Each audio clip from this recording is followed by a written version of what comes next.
Hello and welcome back. I'm Dean Berman from Berman Buys. This week, I wanted to talk about a few key points in the news. Let's get straight into it.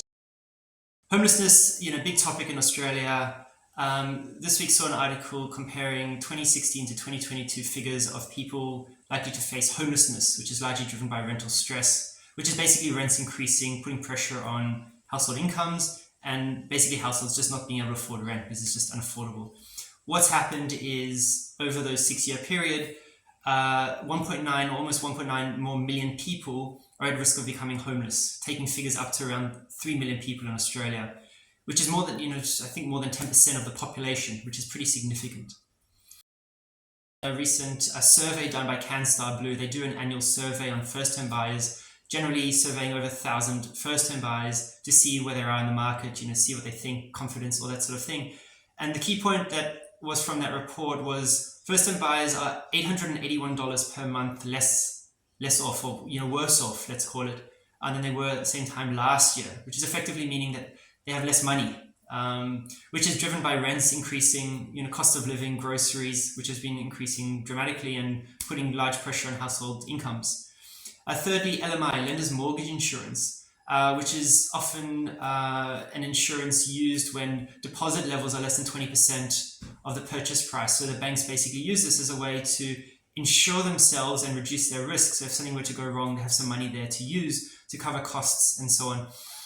In summary, this initially came in 1950s or thereabouts, the LMI, and the article is sort of talking about, alluding to the fact that is this like an antiquated policy? Is it still relevant? If it's below 20%, because obviously it puts pressure on households and also people like the first-home buyers that are struggling to get in. And if they didn't have this is just another step that could make it easier for buyers to actually get into the market.